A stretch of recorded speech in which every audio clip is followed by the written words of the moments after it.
Wisco, what is going on, everybody? Thanks for stopping out for another episode of the podcast. It is Wednesday. Geez, the 12th. Water heater went out, so it felt like a Monday. That was fun. Shout out to Dustin. If he's in the comments this evening, he happened to be swinging by for a different excursion and was able to give me a hand getting the old and new water heater out of the basement. For those wondering, appreciate that very much again, Dustin, that you're able to help me with that. Hopefully, your Wednesday feels like a Wednesday. It is the middle of the week, busy week. Hopefully, your guys has got a good start on the week, but also looking forward to the weekend coming up here. We got Jill in the house. Thank you for stopping by, Jill. We super appreciate your support. She's usually the first on the board. Much love out there to the supporters. Heather, appreciate you as well. Just a heads up, tonight's episode, we'll be going over some news. It's been a hot minute. We've had a lot of awesome guests. Shout out to them. The roundtable was pretty awesome. Definitely enjoyed that. Hopefully you guys did as well. It looked like it from the comments and the view count. So if you're watching this not live, please just leave a little note saying replay, #replay, so we know when you're swinging by. Appreciate those people who check us out on Spotify, YouTube, all the other platforms as well. It is what it is, man. It's technology these days. You got 58 different ways to find us. So much love out there to everybody. And Heather said it was awesome. Cool. Glad to hear, Heather. Hoping that we'll be able to do some more of that more often. It's nice to sometimes, I don't know. I just always am worried that, well, A, I don't know the answer to, we're out here just trying. But B, it's just nice to bounce stuff off of other people too. And it can be really cool to sit down with you guys when we're doing the podcast, but it's nice that you're at least able to comment. But when it comes to like also having a political figure and then a farmer and a business owner, that was really cool. So I really enjoyed that and something I'll definitely look forward to doing again in the future. Quick shout out to our proud partners that make this thing possible. Can't do anything here on the podcast without our good friends over at Higher Love. Make sure you check them out in the UP. It is worth the drive, especially if you're going to Illinois. But make sure you check them out. They got the deli style flour. Blue Dream is still my flower of choice at the moment for sure. Organically grown, awesome sativa that they got up there in the UP. If you're looking for stuff in Wisconsin, shout out to our partners at Ignite Dispensary and Cigar. They also have cigar, what do you call those, humidors?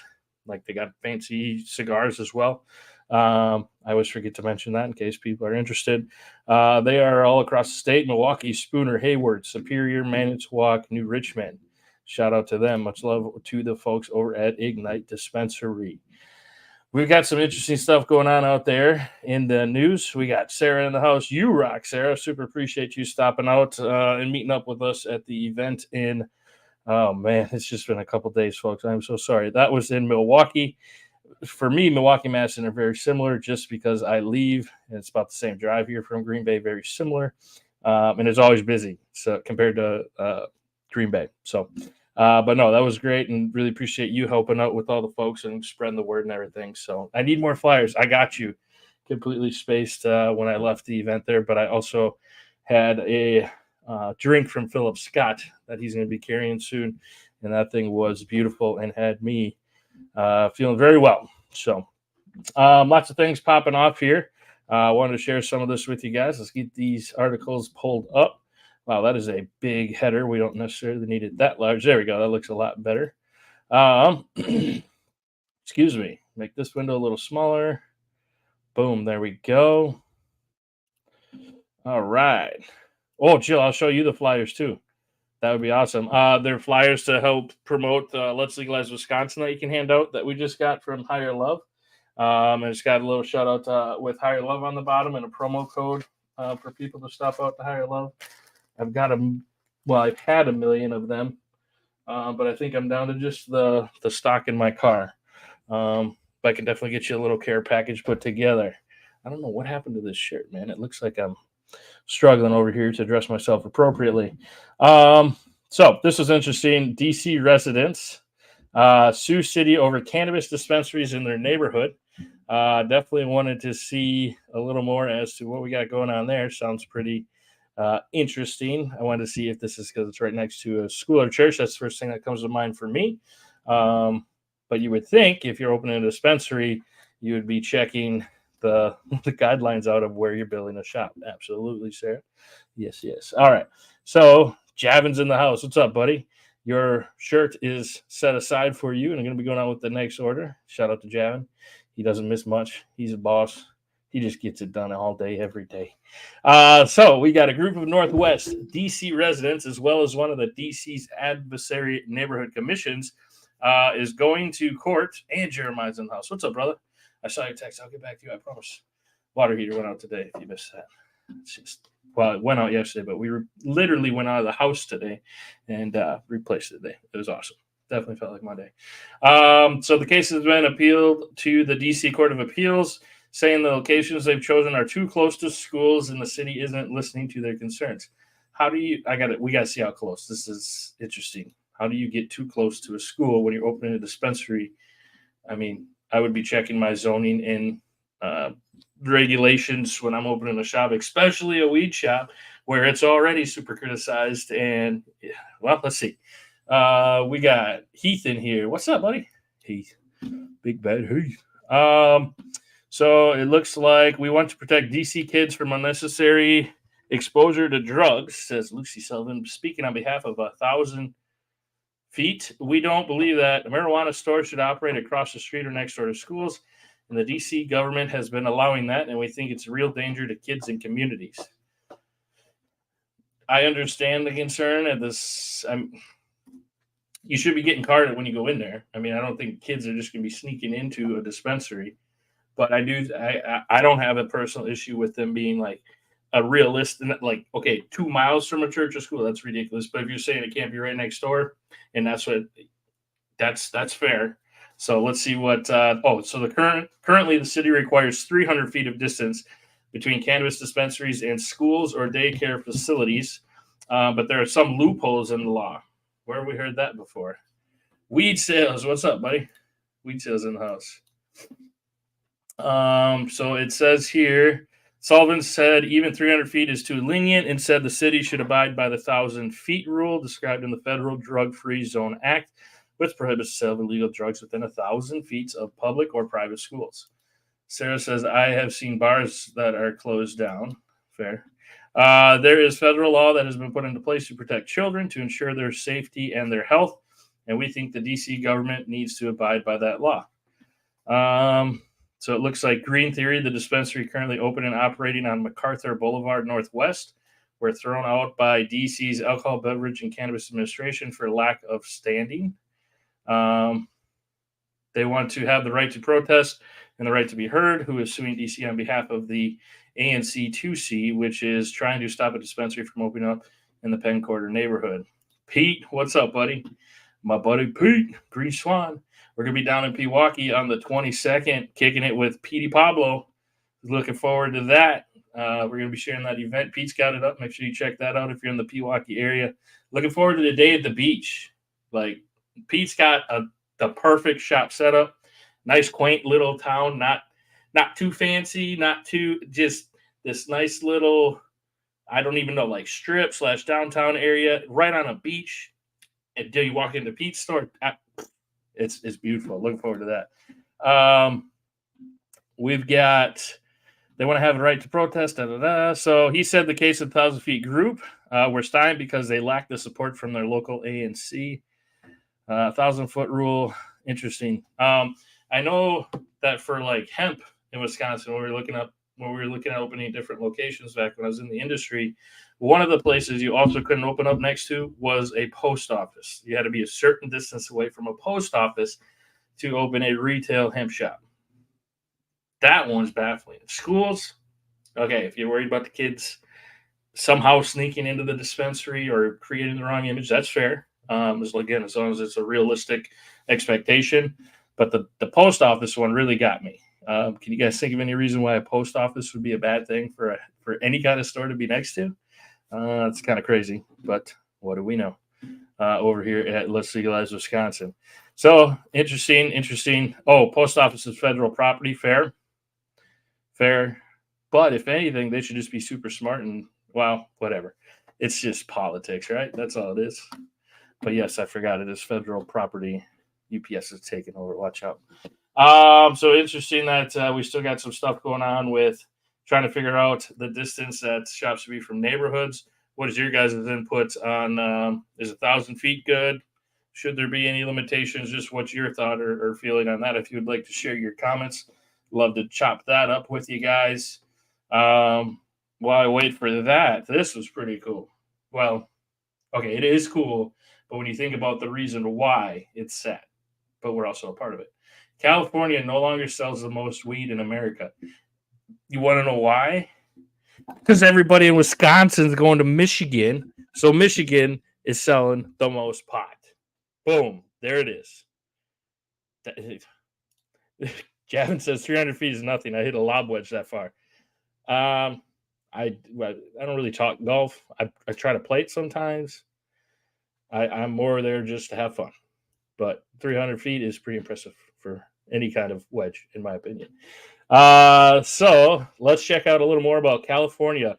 What's going on out there? Because I feel like even with the people traveling across the border, so the out-of-state sales in Michigan, I still feel like something's going on in Cali that I don't know if their prices. I haven't been there in years, so wanted to dig into this one for you. That's about Michigan. Absolutely. Michigan is cheaper than California. I believe it. Let's see what they got here. So California no longer sells the most weed. Looks like we've got a perspective on California's weed industry. This gentleman, his name is Vince Ning. He is the CEO and co-founder of Nabis, the state's largest pot distribution company. I always like to look these places up when it's not something I haven't heard of before. I just want to see, what if there's an idea what this thing is worth. Nabis. Let's see here. Search. Nabis. Market share. Opening the world's largest cannabis distribution warehouse, holding the world record for the most legal cannabis distributed, increasing company headcount by 16% and maintaining a 20% share in California's cannabis market. Damn! 20% share of the market. Okay. Yeah, these guys aren't messing around out there. Sarah says she's noticing price change, $20 minimum wage. I suppose they got a lot going on out there. They tend to lead with trying different things out there in California. So this gentleman, the CEO, says it's like a drawn out free fall. He's quoted as saying it's like a wave crashing in slow motion. So if you need to know what that looks like, right? Wave, slow motion. That'd be cool if I had like sounds and stuff. I'm getting there.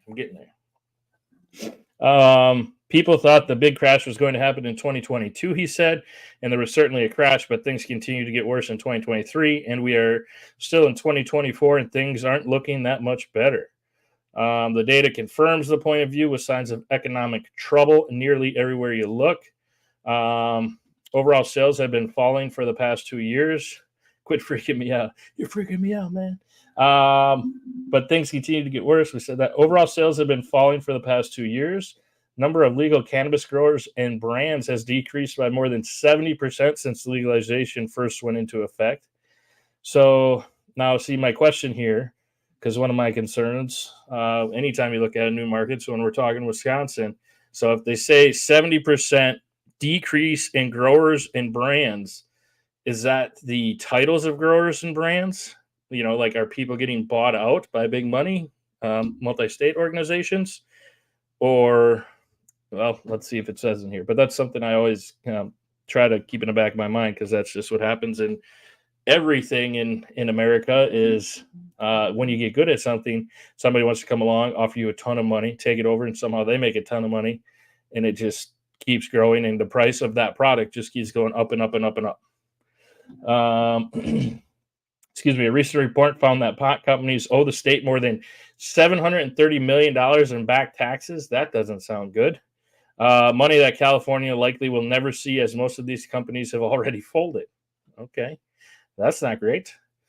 Furthermore, very few new farms are opening, even in places like Humboldt County, the original capital of cannabis cultivation in California. Overall employment in the legal industry is also falling. Even the sacred mantra of California's cannabis market, that it's the largest legal market for weed in the world, is at risk, as Michigan now sells more cannabis products per month than California. Shout out to the Wiscos. Because don't get me wrong, I don't know the Michigan market inside and out. I don't know the policies inside and out, but from an outsider, literally an outsider, as a Wisconsinite, I love Michigan cannabis. The setup that I can see, the stores, the selection, the prices. But I'd be very interested what percentage of that goes away when Wisconsin legalizes. I think it would be enough to at least knock Michigan down. Now I'm fairly certain in the early stages, Michigan would probably still overall be the better setup because they're going to have more THC equity, more grows going, that kind of stuff. But I would just be interested to see what percent of their full sales for a year are from us. It'd be interesting. Um, when it comes back here, they're saying more than 10,000 businesses were launched as entrepreneurs jumped into the green rush back in 2016 in California. Yet today, 6 years after legal sales started, the first wave of legal cannabis industry is crashing. Companies like the retail chain MedMan and their distributor Herbal raised massive sums of money under the promise that they would be virtually printing cash. The bet was that folks may not have been comfortable purchasing illegally, but were hesitant to get into the medical system, would spend money on recreational pot stores, opening up a whole new subset of customers. Thousands of farmers applied to grow cannabis to feed the state's massive cannabis market. And now, basically, they're talking about how they put every ounce of effort into their business, sourcing ingredients like local olive oil for use in cannabis tinctures and using only the best small batch cannabis they could find. And now they're struggling to essentially pay their bills and get by. Javin says when the states open, they allow everyone to start grows, and eventually the market tops out, and there's too much weed in growers, and the market is flooded. Prices drop, and it's harder to make a profit. That makes sense. So basically, Cali is starting to hurt a little bit. It sounds like lawmakers across the state saw the new industry as a cash cow that needed to be milked. This is coming from a gentleman who worked as a cannabis regulator in Santa Barbara. During the first years of legalization, he now runs his own consulting practice for government affairs. Interesting. He told these folks at SF Gate that everybody got greedy. Again, that's a concern that we have out there with legalization and cannabis in general. They're talking about how the pandemic didn't help, but they were expecting things to pick back up. But now they're seeing thousands of pot companies have gone out of business, from the state's biggest players to small family-run companies. So it's definitely something that it's not, once it's implemented, it's foolproof, and it's just going to be this prosperous thing, especially when it comes to what kind of bars you're setting. Like they had talked about in a couple different states, we've saw here in the past few weeks about setting like a limit on pricing per gram, that the state's in control of all these different ideas and stuff. I think it's still got a lot of question marks as far as a sustainable cannabis market, but there are what seems like a lot of great ones to follow. And again, I think Michigan, comparing Michigan to Illinois, I would assume, looking at Illinois' numbers, businesses, growers, etc., I'm going to assume that looks pretty similar to California. I could be way wrong, but I just kind of get that same vibe. Sarah says, coming from California and a heavy smoker, the weed changed and prices changed. Michigan has great weed. Think about what we could grow here, right? Yeah, we definitely got the land and the farmers in Wisconsin. You would think they'd be chomping at the bit. They're obviously going to have some learning to do with harvesting, it sounds like there was definitely a learning curve when hemp came out, with the amount of farmers that first year that grew the hemp. And then when it came time to harvest, they're kind of freaking out and looking for help with what the hell is this whole harvest chopping. Yeah, so we'll have to see how things shake out. But as of right now, just from the states I've been to, I would be working pretty closely with Michigan to say, hey, you guys are killing it. We'll give you a small consultation fee. Help us see what you're doing. Like if they have questions, like it worries me that that state-run bill, they were looking at Minnesota, which we see them struggle. I mean, they're way further than us, but just look at the states and how successful they are, right? Like that would make sense. Javin says most grows are indoors. Fair. Doug says I agree. Yes, but we have great farmers out here. I agree. It'll be interesting. We'll have to see how things shake out. But Cali knocked off the top spot. That's pretty crazy. Definitely headline worthy, in my opinion. Coming up next, get out of here. We've got this is our good buddy. I think this DeSantis guy down in Florida.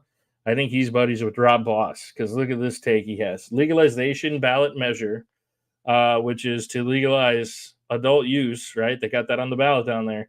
So their governor is commenting on that, and he says the legalization ballot measure will let people bring 20 joints to an elementary school. What in what a piece of work. Dude, okay.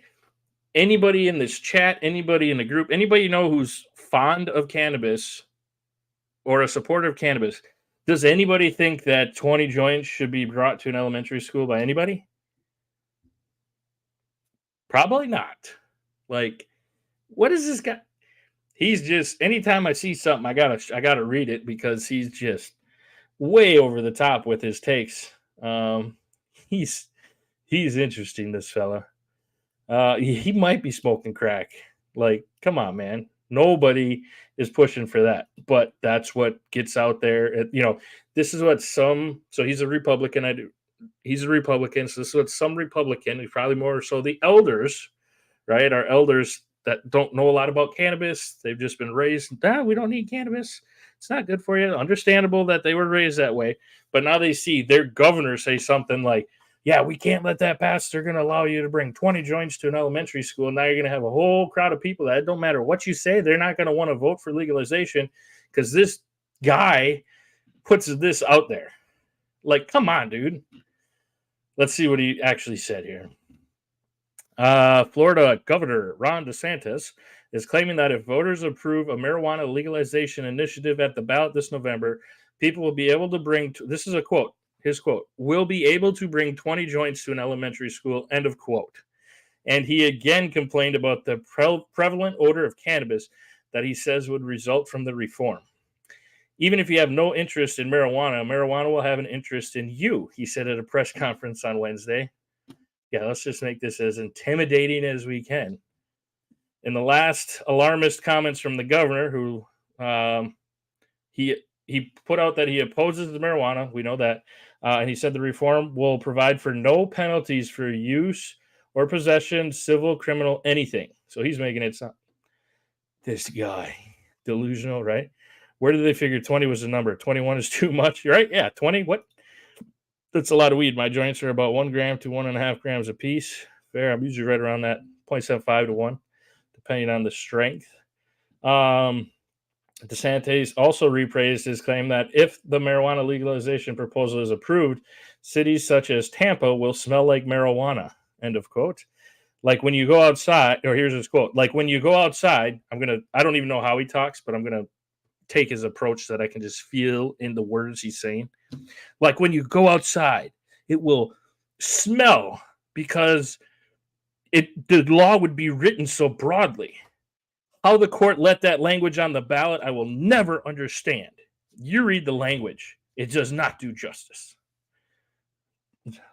What?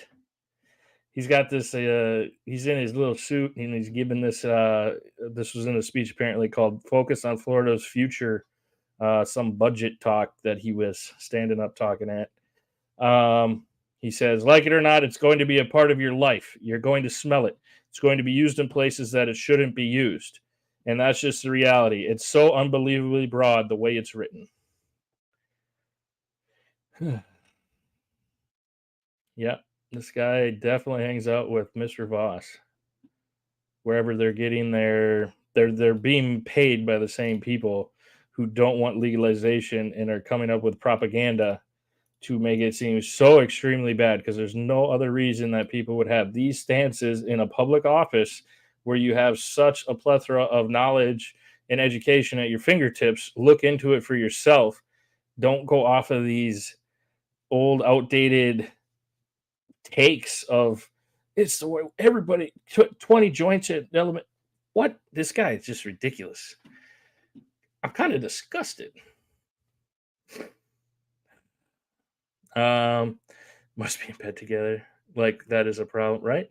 The action came reporting financial assisting the governor who predicted voters. So he's saying that voters will reject the initiative, which of course that's what he's going to say. Has argued the state shouldn't go beyond the existing medical cannabis program, and that broader reform would negatively impact the quality of life for Floridians. Interesting. So again, just like with Voss, Voss says can't do anything other than a fairly strict medical program. Can't be anything that leads to recreational use.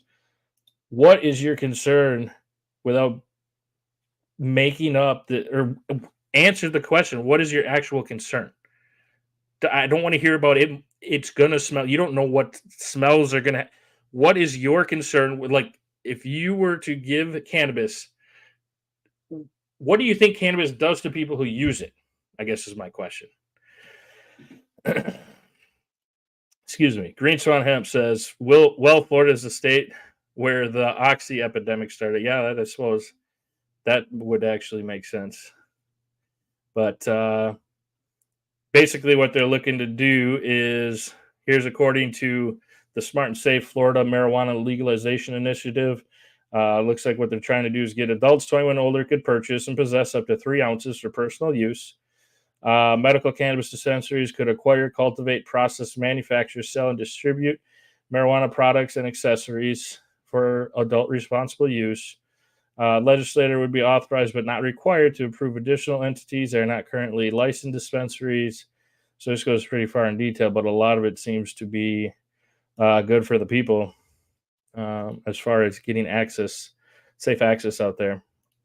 Sarah says, "Oh, my daughter-in-law down there had a heart and lung transplant. Her doctors told her go gummies. Their medical community supports it." That's awesome.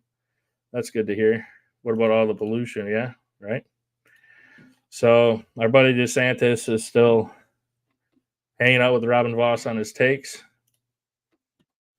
That's just crazy. Thought we should touch base on anytime we see some laws change. I always like to see when it comes to legalization in Wisconsin if it could give us an insight that we didn't see before. This one looks like New York State finally adopted their final rules for home grow. So I wanted to see what they were looking at out there and see how realistic or unrealistic they may appear. So again, they're going through a change we talked about a few weeks ago with the head of state's Office of Cannabis Management. The head is being swapped out, changed, something happened there. So basically, what they are looking at here. So currently, the board approved more than 100 new retail licenses at the meeting. There are now 132 dispensaries operating statewide. The board also finalized homegrown regulations, which allow New Yorkers to grow as many as 6 plants. That's kind of weak. 3 mature and 3 immature at home. I feel like 6 is low. I think 18 is the ideal. So then you're looking at 6 mature, 6 immature, and 6 for if something gets messed up because it's not as easy as a lot of people think to grow. So they're at 6. That's pretty weak. But it looks like they also put in there that individuals can also possess up to 5 pounds of cannabis derived from those plants that they grew. Declined to weigh in on a story on the news outlet. Handling an industry rollout, she deflected questions. Oh, so it's a pretty short article, but that's what it looks like. New York approved with 6 plants at home and up to 5 pounds of cannabis derived from those.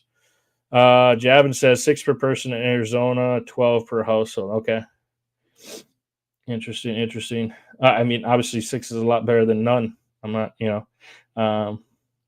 but that would be just if I could have a say, that's where I would be at.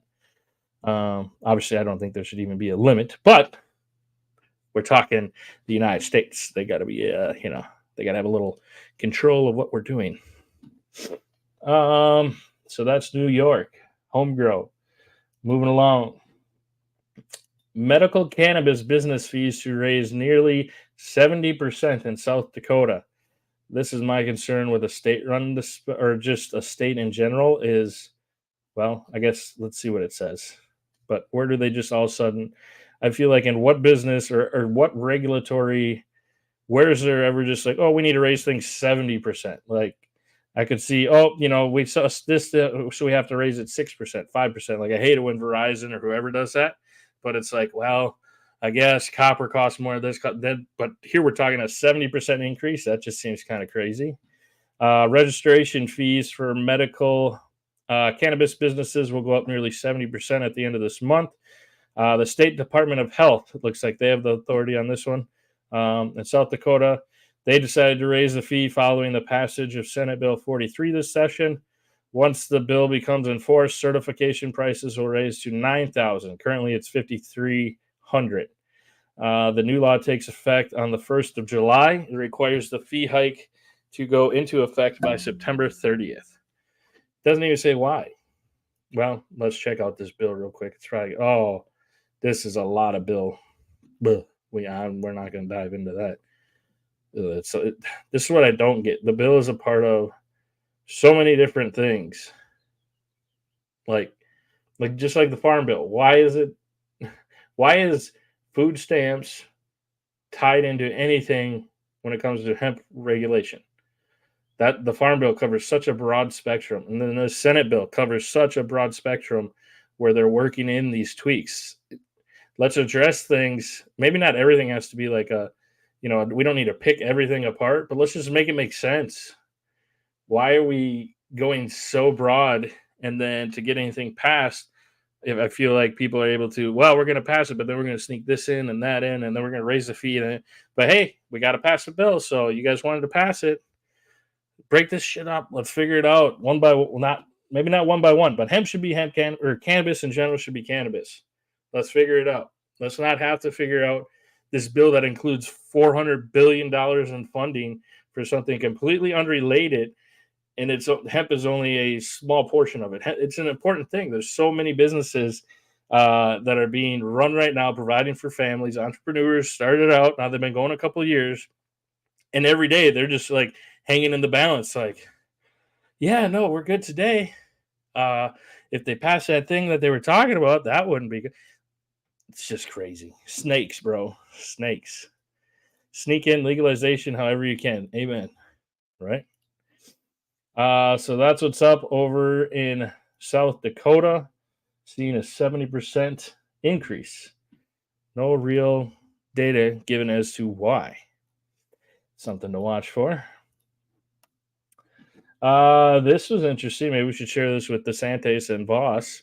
Communities closer to marijuana dispensaries have lower opioid prescription rates, new study finds. And it looks like they were 1% to 4% lower than surrounding areas when there was a dispensary nearby between 4 to 10 miles. Between 1 to 4 miles. And even greater between 10 miles and 20 miles, which would make sense. As you get a bigger spectrum, I would think that number would come down even more. So it looks like there is evidence that this effect is non-linear and diminishes as the distance from a dispensary rises. So basically suggesting that there is proof that if we're getting close to it, closer to the dispensary, that access to safe medicine as opposed to opioids that are pushed on people. People find a way to get over to the good stuff, get to the green side. Like Robert says, I just continue to spend my Wisconsin money in Michigan, sadly, right? That's what keeps Michigan number one now. Recreational cannabis laws are helping to solve the opioid epidemic. While existing research has generally compared states with legal cannabis to states where the drug remains prohibited, the new study looks specifically at communities within Oregon, drawing from data on prescription opioid quantities, access to marijuana, and opioid mortality from January 14th to December 17th. So I feel like this number would probably be even greater in the more recent years. I feel like more folks have been finding the road to the green and serene. And thankfully, some people are starting to feel more comfortable that cannabis is not a hard drug and to get off of hard drugs. Joe says, there are a lot of people that do the black market. That's 100% accurate as well. So it would be hard to say for sure, but in the summing that up, it would make sense to me if those are coming down. So that is good to see at any rate. Um, Another thing that I don't know how I feel about, there's a major deal brewing between a top cannabis producer and a leading beer maker. Who do we think the beer maker is? I'm surprised this hasn't happened yet. This to me should be a sign to correlate with what we've been, excuse me, what I've been able to be hearing from the Tavern League, which is they're not opposed to legalization. They're not going to come out and say, "Hey, we support it." They got enough things going on with alcohol, but as far as they're not lobbying and that kind of stuff. Robert says the Lord's lettuce has greatly reduced the opioids that I take for chronic pain. That's awesome, man. That's great to hear. I know a lot of people that are in that same boat, brother. So happy to hear that. Let's see who we got here. Could be a game changer for Green Thumb Industries. The cannabis industry represents a huge growth opportunity for not just investors, but companies in other industries as well. But due to the federal ban on pot, many companies shy away from trying to collaborate or engage. So it looks like we got rumors swirling that there could be a fairly significant deal on the horizon. So it would be Green Thumb Industries and Boston Beer, the company behind Samuel Adams brand of beer, are reportedly in discussions about merging with each other. Let's see if they talk all about that. The Wall Street Journal suggests that Green Thumb is expected to make an offer for Boston Beer, which would see the two companies merging. Okay, so they're looking to buy the beer company essentially. With its 3.5 billion in market value, Boston Beer is the larger of the two companies, with Green Thumb's valuation right around 2.9 billion. Could be potential for a lot of businesses to get much larger, as the cannabis beverage market is an enticing one. Projecting that it will grow from just 3 billion in 2024 to more than 117 billion by 2032. Holy smokes! Yeah, I can. I love the cannabis drinks; they're my jam. I absolutely love the taste of flower, but I have always not been super excited to smoke. My grandpa passed away at a very young age. He was only like 54 from lung cancer from smoking cigarettes. I feel like cannabis is more natural than obviously a cigarette, but I don't know. There's just something so the drink is perfect for me. It's easy to sip, and then it lasts quite a while. Still love my taste of flower. Don't get me wrong. Still smoke, but try to cut back on it and um, enjoy the drinks. And it's really nice to start seeing those in more bars in the area because I don't like going out just because I don't like drinking. And being around drunk people. But if I can go out and have a cannabis drink with dinner, I'll get one of those. Where a beer, I'm good. Um, Green Thumb has issued a release saying that it doesn't comment on rumors. That's fair. Um, there would be biggest obstacle to any deal, if there is one, is that marijuana remains federally banned in the U.S., and that's why a pot stock such as Green Thumb can't trade on major exchange such as the New York Stock Exchange or Nasdaq. Oh, yeah. So this is probably a little further out than I was initially thinking. But I guess any kind of talks is good, and let's see what shakes up there, and maybe it'll open the door for a couple other things to pop off. Sarah said they hit wonderful because they are processed differently than edibles, right? Yeah, definitely. They definitely seem to jive with my body well and quickly. That's the other nice thing too. They're pretty quick. So hopefully we'll see a rise on drinks. Shout out to my drinks right now of choice are going to be, well, Philip is working on the branding, I believe, for his. So I don't think there's a name just yet. His are awesome. Sensei is awesome out of La Crosse. Goodling Extracts is great out of Madison or Milwaukee. And then I've also been rocking Foundry Nation, which is going to be out of Minnesota. But they're carried at Ignite. They're like partners with Ignite. The Foundry is and Balanced. And then, what's the other one too? Oh, Honeybee Cannabis. They're always one of my favorites. Looking forward to checking out that peach flavor. When I see you, Wade, I should be seeing you soon, bud. So, but that was basically what we had in the news for over the last week to week and a half here, as it's been a minute since we've gotten a chance to catch up on some of this. Kids are amazing. Keep from Higher Love over ice cream. Ooh, that sounds good. Anything over ice cream sounds good. Sign me up. I'll take ice cream Chocolate chip cookie dough ice cream. Is there a better flavor of ice cream? No, there's not. I will fight anybody with foam swords who does not agree with that. That's just not even a topic for debate. I love to get everybody's input on topics, but when it comes to ice cream, chocolate chip cookie dough, sorry, everything else is close second. There's a lot of great flavors out there. Don't fuck with my cookie dough. Just saying.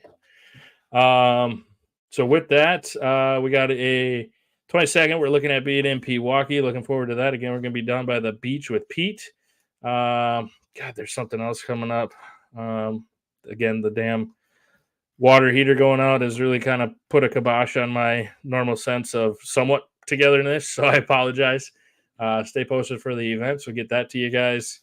Really appreciate everybody's time. Like I said, we're being heard. We've got people reaching out. This isn't going to be a quick thing, especially when our legislators are in session. But I'll be damned if we're not going to figure this out and somehow be a part of making sure that legalization is done in a fair way in Wisconsin. So let's keep this up. Let's keep rolling forward. It's going to take all of us. It is going to take all of us. Don't forget that. So hope everybody has a great evening. We'll catch you Friday. We might have a guest. We're working out some details, so stay tuned on that. Otherwise, I will be there. Hopefully, you'll be there, and we'll get it. Having some real weed in the future. Yeah, no kidding. All right, everybody. Hope your Wednesday ends on a great note. Only 2 more days of the week. Kick some ass, take some names, and keep talking legalization and cannabis education. Because we're going to do it. Have a good night, everybody. Baba Beans.